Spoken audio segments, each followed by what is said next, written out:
¿Qué tal, amigos? ¿Cómo les va? Un placer inmenso, 8 de la mañana, 14 minutos en este 30 de junio del 2025, abriendo este espacio de diálogo, este espacio donde tenemos la oportunidad de hablar con aquellos actores que están frente a la vida pública, a la política nacional, local y provincial. En esta oportunidad, el asambleísta Diego Salas de la Revolución Ciudadana es nuestro invitado en esta mañana, a quien le damos la más cordial bienvenida. Ya las nuevas reformas, las nuevas disposiciones, reglamento dentro de la Asamblea Nacional como que no nos permiten tener a los asambleístas aquí cara a cara y poder dialogar. Gracias por aceptar nuestra invitación y gracias por estar aquí en Orovisión. El saludo para los oyentes y seguidores, la gran comunidad de Orovisión, Diego. Muchas gracias, Yanesita, por el espacio, por la oportunidad. Un saludo pues a nuestros queridos hermanos orenses, a quienes nos ven, nos escuchan a través de este importante medio de comunicación y por darnos la oportunidad de poder rendirle cuentas a nuestros mandantes de las acciones, actividades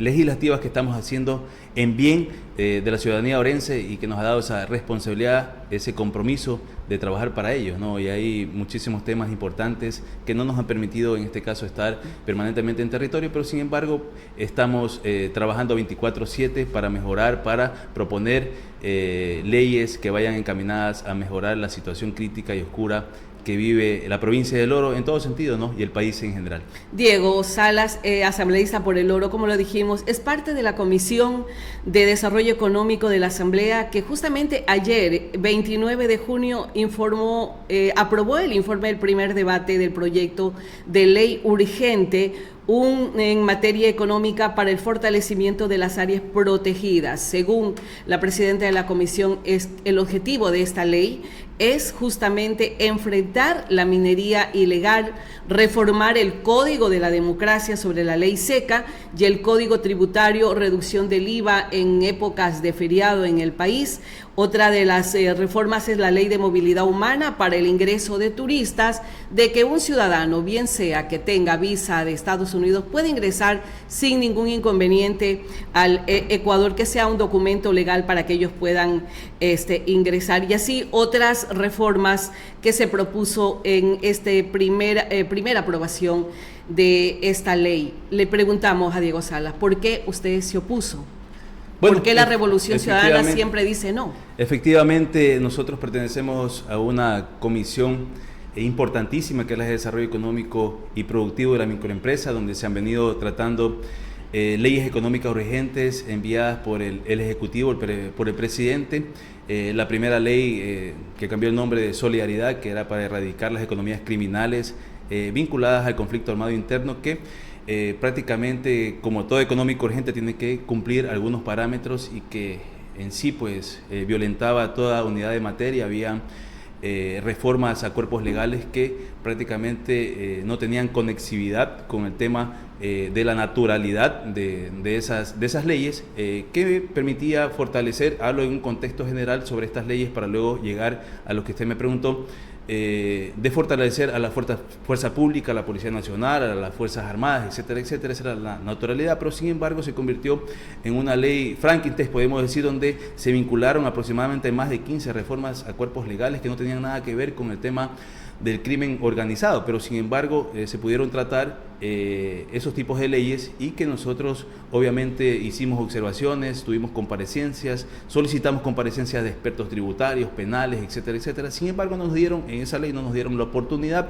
de poder tener esas personas ahí para que puedan también expresar desde el punto de vista de sus experiencias, de sus realidades y fortalecer el texto original. En ese sentido, luego pasamos, pues se aprobó y violentaban algunas situaciones, como por ejemplo eran líneas rojas, como el allanamiento sin una orden judicial, como la aprehensión por casos investigativos por 48 horas sin orden judicial, el indulto diferido para los policías, las Fuerzas Armadas, y que eso realmente era muy preocupante, ¿no? Y otras situaciones más, como por ejemplo las donaciones también de las empresas públicas al sector de las Fuerzas Armadas, Policía Nacional, y condonando el tema del 30% de esas obligaciones tributarias, ¿no? Dándole crédito tributario, pero eso no estaba prácticamente cómo se lo iba a manejar. Las donaciones también, y asimismo a las provincias donde el presidente a través de decreto prácticamente nominaba como conflicto armado interno. No se sabía cómo se lo iba a realizar, sino que se lo iba a expresar en un reglamento, que eso dejaba pues mucho que desear, abría las puertas a la persecución política a quienes prácticamente pensaban diferentes, etcétera, etcétera. Asimismo, se trató la ley de integridad pública, donde en el inicio solo se iban prácticamente a reformar dos cuerpos legales, era el del servicio de contratación pública y también el de servicio público, que nosotros estábamos de acuerdo que eso necesita, porque la estructura del Estado está totalmente corrompida y que necesitaba innovar el servicio de contratación pública para erradicar el tema de corrupción al momento de las contrataciones, pero sin embargo se vulneraron algunas situaciones ahí donde dejaba la puerta abierta para que se deje de un lado las contrataciones de la economía popular y solidaria, a los pequeños y medianos productores, a los artesanos, etcétera, etcétera, y asimismo también dentro de esa ley que se estaba reformando el tema del servicio público, la ley de servicio público, que vulneraba los derechos y abría la puerta también dejar de un lado a los servidores que estaban de planta. Estamos hablando de la evaluación de los servidores públicos cada 6 meses. 6 meses. Entonces, eso dejaba la puerta abierta. Nos saltamos para hablar de la Ley Orgánica de Solidaridad Nacional, la Ley de Inteligencia, seriamente cuestionada por la bancada de la Revolución Ciudadana, y otras voces también que están cuestionando lo que usted acaba de acotar. Para no perdernos de la primera inquietud, vamos a la recuperación del área. Hablemos de la recuperación de áreas protegidas, ¿qué es lo que pasó en esta propuesta de reforma? ¿Por qué la Revolución Ciudadana, en este caso que usted representa, dijo no a la aprobación, cuando el gran problema que tenemos en provincias como la nuestra es la minería ilegal, la gran contaminación que estamos viviendo, y más que nada es que el crimen organizado ya no saltó solamente al narcotráfico, también estamos hablando que el crimen organizado está metido directamente en la minería ilegal? ¿No era el momento oportuno, asambleísta, para poder trabajar en ese control real del Estado? Porque hay una ausencia total, no solamente en esta actividad, sino en muchísimas actividades a nivel nacional. Efectivamente, para lo que usted manifiesta, nosotros estuvimos tratando a la tercera ley económica urgente para fortalecer y recuperar las áreas protegidas y asimismo difundir el desarrollo local o promocionar el desarrollo local de las áreas protegidas, que es aproximadamente el 20% de la superficie de nuestro país, con aproximadamente más de 24 millones de hectáreas. Aquí tenemos en nuestra provincia aproximadamente 4 áreas protegidas, la Jocotoco, la isla Santa Clara, el bosque petrificado, también Arenillas, pero sin embargo nosotros sí consideramos en el envío del texto original de esta importante ley que permitiría sí fortalecer, pero para erradicar en este caso el tema de la minería ilegal y de ciertos grupos GDO, de delincuencia organizada, que están enquistados en estas áreas y que lamentablemente no se ha podido llegar hasta ahí. No es necesaria esta ley para poder sacar la minería ilegal de las áreas protegidas, porque ya existen las leyes para poderlo hacer, ¿sí? Para intervenir, ¿sí? La ley de seguridad, la ley de solidaridad, la ley de integridad, hay muchísimos cuerpos normativos que permiten hacerlo. Y asimismo, también dentro de esta ley se proponía que la fuerza pública también ingrese a estas áreas protegidas, y tienen toda la facultad sin esta ley de poderlo hacer. Claro, está dentro del territorio. Porque ya ha pasado eso en algunos sectores del país. Y pueden, en este caso el Ejecutivo o el bloque de seguridad puede intervenir, ¿sí?, a través de este tema de la ley, de las diferentes cuerpos legales, vuelvo y repito, que les da esa potestad, ¿sí?, de poder hacerlo. No necesita de esta ley. Nosotros nos opusimos a otros temas mucho más críticos que son líneas rojas para nosotros en el tema de privatización a las áreas protegidas, y eso nosotros estamos en contra de eso. Hemos tenido comparecencias de muchísimos expertos, ahí guardaparques, ONG, que han estado vinculados a este tema importante, y que ahora, qué bueno, que el Ejecutivo se empodere de esto, porque ¿y por qué no la privatización a las áreas protegidas? Le hago esta pregunta. Usted conoce que justamente está por darse una concesión, o mejor dicho, ya la autorización para que comience la actividad minera en un proyecto macro como es Cangrejos, en un área totalmente protegida. No ha servido de nada que tenga ese nombre, ese membrete de área protegida, igual terminaron concesionándola. Bueno, a eso tendríamos que valorar si es una área protegida el sector donde se va a hacer el tema del cangrejo, como usted bien lo manifiesta. Sin embargo, se pueden hacer concesiones, pero bajo limitaciones, bajo un verdadero reglamento que no afecte la biodiversidad, que no desplace o en este caso vulnere los derechos colectivos de las comunidades de pronto ancestrales, de indígenas, de campesinos, de montubios, de afrodescendientes que se encuentran habitando ahí. Si viene pues a ser privatizada y bajo las condiciones de un reglamento que aún no lo sabemos y que no está contemplado en la ley, eso prácticamente lo vemos como una línea roja y que vulneraría muchísimos derechos que no permitirían, de pronto pueden afectar a los guardaparques también, pueden ser desplazados, ¿sí?, por entidades prácticamente privadas, y que los recursos que también se puedan recibir desde ahí no sean reinvertidos para mejorar, para el tema ecológico, el tema de la biodiversidad, etcétera, etcétera. Ya se ha existido en otros países esas limitantes, esas líneas rojas que a nosotros nos preocupa.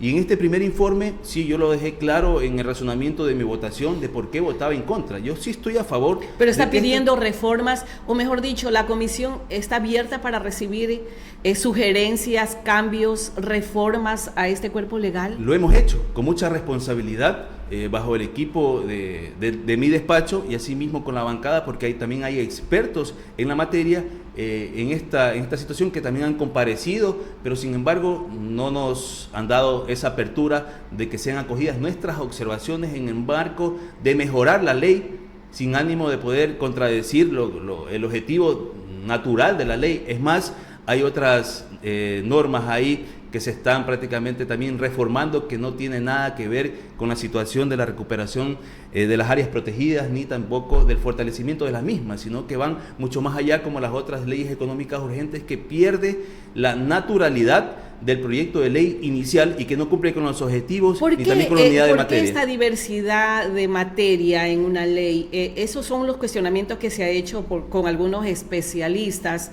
Y la pregunta es, ¿por qué no hay esos procesos de debate dentro de la Asamblea? ¿Se ha perdido el espíritu del debate o esta Asamblea no permite el debate para hacer reformas importantes y que no sean cuestionadas? Las leyes que usted acaba de señalar, la ley de solidaridad nacional, la ley de inteligencia, de integridad pública. De integridad pública también, que se piensa, y mucha gente ha dicho que se van a quedar sin trabajo en el momento de que comience la evaluación, que se va a precarizar más la situación laboral. Pero, Diego, ¿no cree que es momento de optimizar lo público justamente para no dar paso a la privatización? Siempre nos hemos quejado de lo público, ¿sí? Siempre nos hemos quejado de la mala atención de algunos malos funcionarios. Claro que no todo es malo. ¿Por qué no mejorar a través de capacitación, a través de evaluación permanente, y que lo público sea eficiente? Que lo público dé los resultados esperados a los ecuatorianos. Tenemos una pésima atención a la salud de los ecuatorianos. Tenemos una pésima atención a la educación, y no solamente hablando de maestros, del mismo gobierno nacional. Una infraestructura totalmente acabada, dañada de la educación en el país. Si no me equivoco, son más de 240,000 niños y niñas que están fuera de las aulas de clase. O sea, son situaciones, creo que son temas que deberían ponernos a nosotros a discutir en la Asamblea, en cualquier otro espacio, y no decirle no todo al gobierno, sino cuáles son las propuestas que hacen ustedes para hacer esos cambios. Nosotros no nos oponemos, Yanecita, al tema de las evaluaciones permanentes de desempeño. Estamos conscientes de que eso es un camino importante para poder perfeccionar, mejorar la institucionalidad del Estado frente a la pérdida de la institucionalidad que hemos venido teniendo en las diferentes instituciones, en el registro civil, en el tema de salud, en el tema de educación, en todo el sistema. Y es necesario recuperarlo, yo creo que a través de esta evaluación, pero que este no sea el espíritu o deje la puerta abierta para desestabilizar y violentar los derechos de los ciudadanos de bien, de los funcionarios que están estables ahí, de que esto abra la puerta a una persecución política porque pienso diferente al gobierno y cosas por el estilo. Nosotros estamos a favor de esto, que sea la evaluación permanente, pero que no vulnere los derechos de los funcionarios públicos, ¿sí? Al momento de la evaluación de desempeño, si no tienes calificación excelente por 2 o 3 evaluaciones, ya eres desvinculado de tu puesto de trabajo, ¿ya? Como por ejemplo, si quieres tener una licencia una licencia sin remuneración, y si no tienes calificación excelente no te la van a dar. Comisión de servicio con o sin remuneración, si no tienes una calificación de muy bien, no te lo van a dar. Y eso se pierde en este caso un debido proceso, el derecho de igualdad que lo establece la Constitución bajo las diferentes normas que se puedan establecer, y en eso estamos en contra. O sea, no hay reglas claras en las reformas. No hay. En el planteamiento de estas leyes, por eso es que deja este abanico de posibilidades y esta preocupación en la comunidad. Le da la discrecionalidad, en este caso a la unidad competente, ¿sí?, de poder desvincularlo, ¿sí?, de hacer un hostigamiento, que sacaron un artículo que no permitía el hostigamiento ni la persecución institucional, lo sacaron. ¿En qué motivo? Quieren supuestamente, entre comillas, descorreizar a las instituciones, ¿sí?, y poner gente nueva. Hay mucha gente muy capaz, muy valiosa, que tiene muchísimos años ahí dentro del sector público, que ha aportado a la institución a mejorar el sistema de la función pública, pero hay funcionarios buenos y funcionarios malos. Estamos en ese sentido, nosotros apoyamos, pero también hay mucha gente buena que puede ser, en este caso, vulnerada sus derechos, y en eso nosotros nos oponemos. Y efectivamente, si hay concesiones, si hay, en este caso, convenios públicos y privados, ¿sí?, alianzas públicas y privadas, se la puede hacer, pero ¿bajo qué reglamentos? Eso no lo dice la ley. O sea, eso no está claro. A discrecionalidad. Todas las leyes económicas urgentes, las tres, han sido bajo reglamento, pero no sabemos cómo lo van a hacer. Se pueden violentar los derechos de las personas, de las comunidades que están ahí, no pueden ser tomadas en cuenta, pueden tomarse decisiones sin una se me fue el nombre, una consulta prelegislativa, ya una consulta prelegislativa, que eso lo dice la Constitución, sino que lo hacen directamente, y eso no estamos de acuerdo. Sobre las puertas, por ejemplo, lo que pasó en Olón, de que no podían construir urbanizaciones privadas. De pronto no sabemos cuánto va a ser la inversión de hotelerías, y eso va a afectar al sistema ecológico, o sea, la biodiversidad. El gran problema de este gobierno, tal parece, es ese poco apego a la transparencia, o bien a dar cuentas no a los asambleístas de la Revolución Ciudadana, sino a dar cuentas al pueblo, al Estado ecuatoriano. Uno de los temas que también ha sido bien cuestionado, vamos a aterrizar en temas locales que sí me interesa conversar con usted, si usted me permite también asambleísta, un minutito.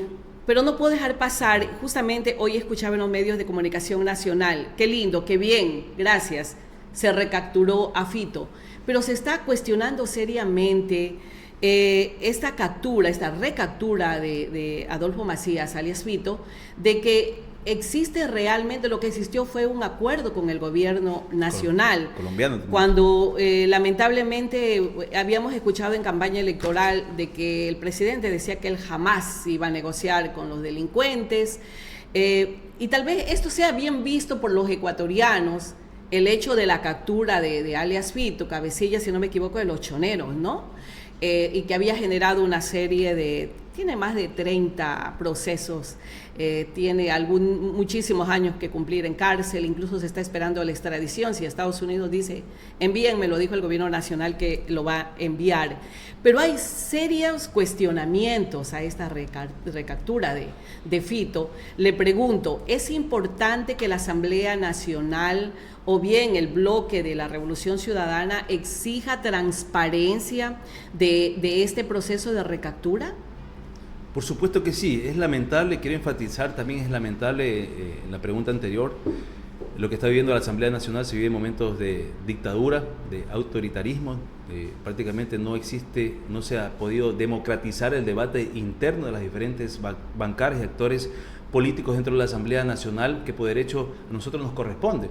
No nos dan la palabra, no permiten hacer cambios del orden del día, enfatizando lo que usted manifiesta. Un compañero legislador, Blasco Luna, solicitó el cambio del orden del día para que se pueda, en este caso, traer fiscalización al Pleno de las personas que han sido responsables en el tema de Progen. Ya no lo hicieron, ¿sí? Votaron en contra, no pasó esa moción. ¿Por qué? ¿Por qué el tema de impunidad? Si es algo que el pueblo ecuatoriano necesita que eso sea transparente. ¿Y cómo no hacerlo dentro del Pleno de la Asamblea Nacional? Pero la Comisión de Transparencia, entiendo, Diana Jaco me ha dicho que ellos van a analizar o van a iniciar esa investigación? Obviamente todos lo están llevando a las comisiones donde ellos los presiden, no garantizan una transparencia en el debido proceso que podamos hacerlo, porque esas comisiones son presididas por ellos, el tema de fiscalización, el tema de transparencia, el tema de seguridad también. El compañero Héctor Rodríguez de la bancada de la Revolución Ciudadana también hizo un cambio del orden, solicitó un cambio del orden del día, que obviamente pasó para el debate, pero sin embargo también la llevaron a la Comisión de Seguridad para que se transparente y que también vayan a comparecer al Pleno de la Asamblea Nacional los responsables de la fuga de FEDER. ¿Por qué no lo permiten? ¿Por qué lo llevan a una comisión donde ellos son mayoría?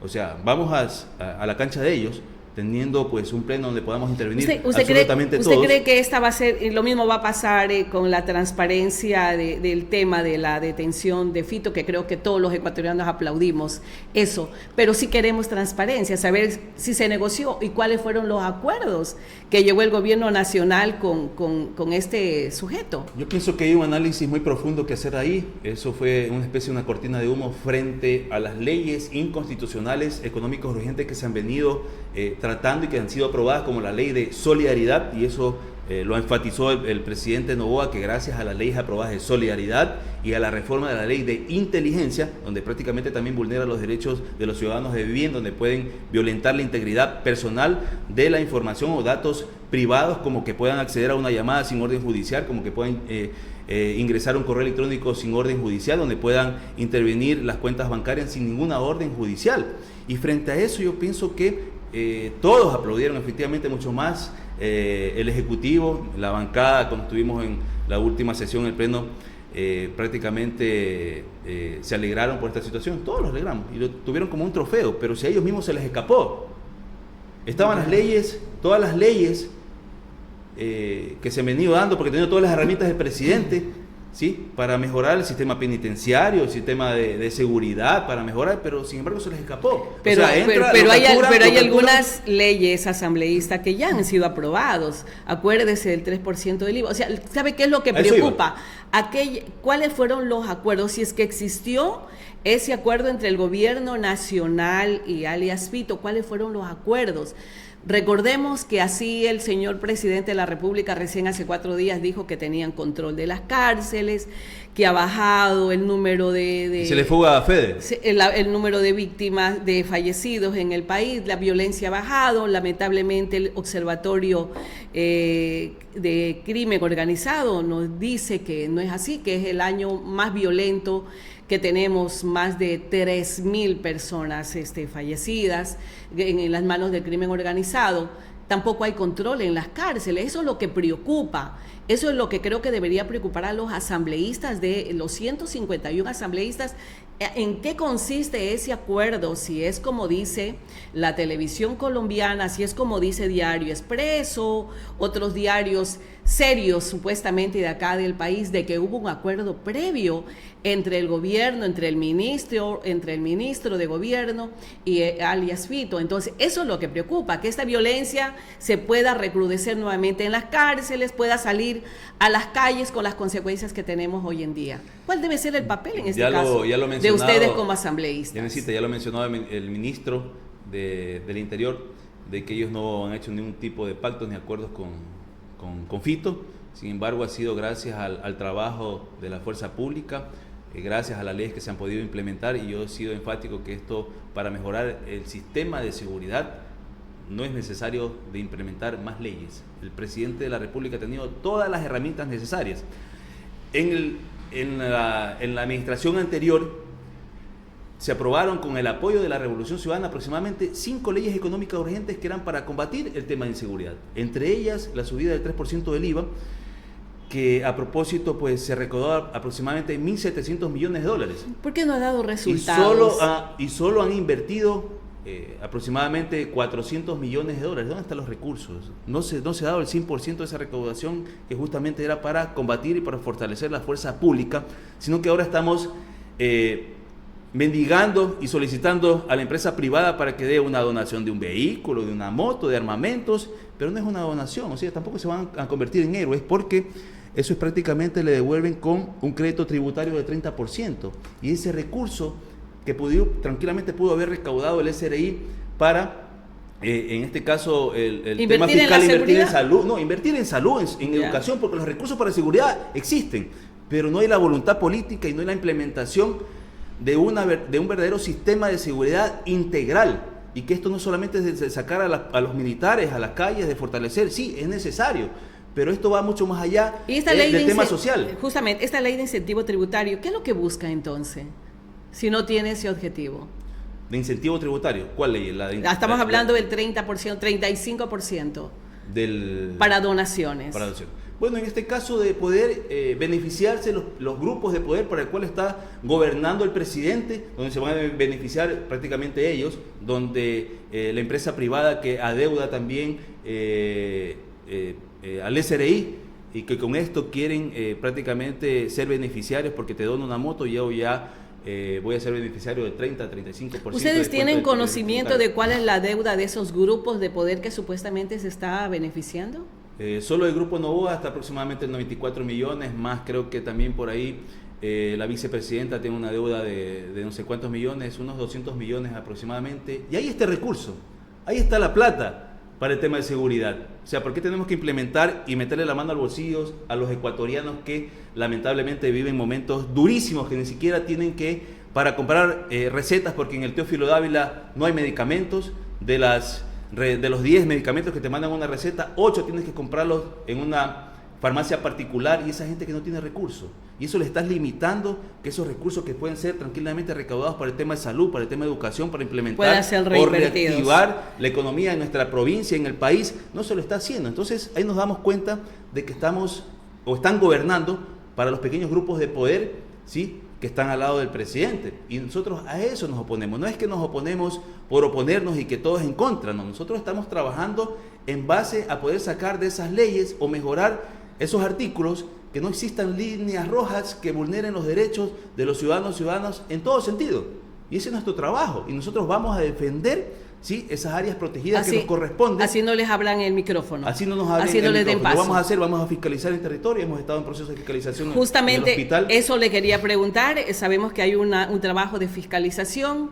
en los centros de salud más importantes acá en la provincia del Oro. Van a hacer un trabajo de fiscalización. Coméntenos cuáles son las novedades. Ustedes han recorrido ya. Hablo de usted, ha recorrido ya los hospitales, tanto acá en Machala como en otros cantones de la provincia del Oro. Sí, efectivamente, para eso nos eligieron. ¿Y qué ha encontrado? Cuénteme. No solamente para legislar, sino también para hacer un proceso de seguimiento, de fiscalización, porque eso nos otorga la Constitución en el artículo 120, literal 9, en concordancia con el 74-75 de la Ley Orgánica de la Función Legislativa.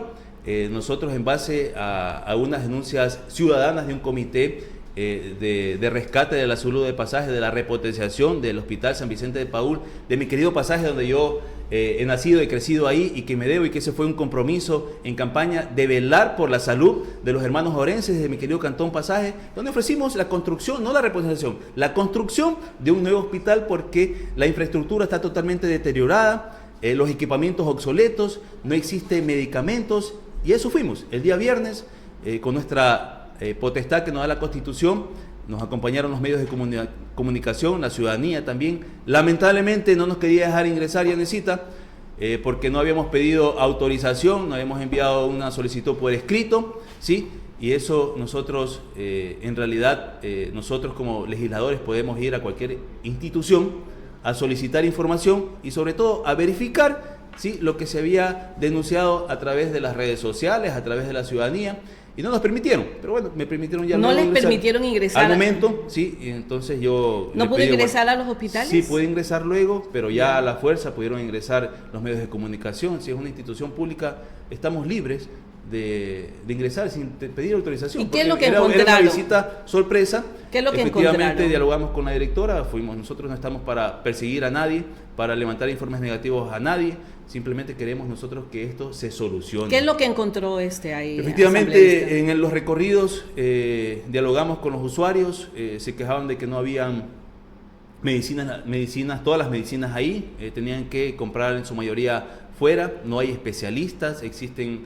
el equipo ya ha cumplido con su vida útil, están totalmente deteriorados, no hay el personal suficiente de enfermería, Ya había mucha gente que estaba a la espera ahí, no era atendida, habían estado esperando 2-3 horas. En el tema también de emergencia, es una emergencia oportuna, eficiente, que necesita la ciudadanía, tienen que esperar mucho tiempo, hasta eso el paciente ya se muere, y en este caso las personas que tengan de pronto recursos prefieren llevarlo frente a una clínica que está ahí, la clínica San Vicente, ¿no? Bueno, pero sin embargo, asimismo, los exámenes de sangre tienen que hacerse las afueras, teniendo un laboratorio. O sea, no funciona el laboratorio. No funciona. No hay médicos supuestamente que sí funciona. Esto fue en Pasaje. En Pasaje. ¿Y luego en me fui Machala? de diálisis, me fui al centro de rehabilitación, absolutamente no sirve. Solo hay una ambulancia en ese hospital. Sí, estaba por llegar otra que supuestamente estaba en mantenimiento, pero ya más de 3 meses, 4 meses, y no le han dado solución. En mantenimiento. En mantenimiento. Bueno, ¿ya? la de Piñas tiene más de 1 año en mantenimiento en Cuenca, una de las ambulancias que necesita, tiene el Cantón Piñas. Adicional a eso, cuentan con un abastecimiento del 73% en medicina,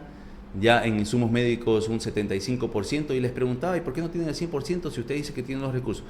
Pretexto de los proveedores que no cumplen con el abastecimiento, pero si hay un contrato ejecutado ahí, hay las reglas ahí, ¿por qué no lo sancionan? ¿Por qué no terminan ese contrato? Entonces, hay muchas cosas que tenemos que seguir profundizando. Nosotros vamos a hacer el requerimiento respectivo formalmente al ministro, y si el ministro no nos da la información que requerimos en 10 días, vamos a informar al presidente de la Asamblea y el CLAR... Para que lo llame a la Asamblea, a responder. Sí, a una de las comisiones el CLAR va a valorar eso, a la Comisión de Salud debe ser, obviamente, y dentro de los 5 días, si no responde, va a tener que comparecer a esa comisión y luego al Pleno de la Asamblea Nacional. Nosotros no podemos jugar con los derechos de los ciudadanos en el tema de salud, en el tema de educación, y nosotros estamos velando por esos derechos. Fuimos también luego, es más, están pidiendo la repotenciación de ese hospital, pero ni siquiera cuenta con la legalización de los terrenos, están en ese proceso de legalización, recién de tantos años haber construido, sí, las administraciones anteriores luego de 8 años no lo han hecho. O sea, esos terrenos no están legalizados, no están legalizados, donde se construyó. Así es, no están legalizados y están en ese proceso. Hay la voluntad, puedo decir, de la directora que está ahí, de hacer los trámites respectivos, de mejorar. Nosotros vamos a seguir visitando ese hospital permanentemente, de una forma sorpresiva. ¿El hospital Teófilo Dávila visitó? Aún no hemos visitado, posiblemente el día de hoy lo vamos a visitar. Bueno, no era hacerlo público, pero sin embargo vamos a estar ahí el día de hoy. Con mi compañera Noemí Cabrera también, tuvimos también un proceso de fiscalización de la visita al IES, llegué un poco tarde, pero ahí estuvo la compañera Victoria Sintonio, que forma parte también de la mesa de salud, y hemos pedido también que ella venga. ¿Cuáles son las novedades del hospital del IES? Bueno, ¿qué es lo que se conoce? En sí, están impagos muchos de los proveedores, no hay guardianía, no hay limpieza, el tema de alimentación también, falta de medicinas, de medicamentos. Los directivos del hospital tienen toda la voluntad y predisposición, nos han manifestado, pero sin embargo no hay esas facilidades económicas para poder dar solución urgente, emergente a los problemas que ¿Pero es culpa del gobierno o falta de ejecución de los directivos? Yo pienso que las dos cosas, ¿no? Falta de presión, de ejecución y falta de gestión ante el gobierno nacional, ¿sí? En este caso también estuve el día de ayer en territorio, visité Piñas, Portobelo y Zaruma. Asimismo, por el requerimiento de la ciudadanía, fui a visitar la construcción del hospital de Zaruma, que tiene 3 años paralizada esa obra, donde había una inversión ahí de prácticamente de $3.080.000, y que por descuido, por negligencia, por falta de gestión, por parte también de las autoridades competentes y también del contratista, creo que se van a ejecutar también las garantías y la terminación del contrato unilateralmente, pero 3 años.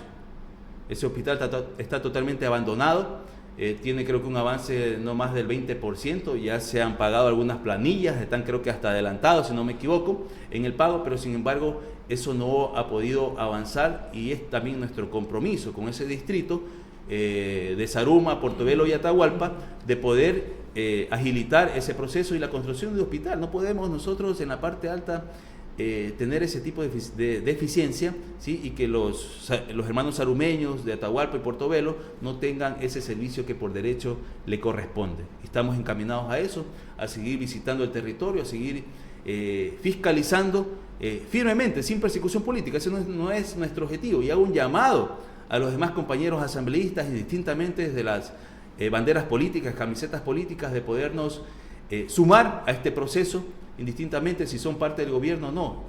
Nos eligieron para defender los derechos de nuestros hermanos orenses y tenemos que estar ahí. Queremos mejorar esta situación. Si nosotros no nos sumamos, si no presionamos a través de fiscalizaciones y no constatamos in situ la realidad que vive la provincia en el tema de salud, créanme que esto no va a cambiar. Así es. Muchas gracias al asambleísta Diego Salas, nuestro invitado del día de hoy aquí a través de Orovisión, conociendo de todo este trabajo de fiscalización que está haciendo en territorio.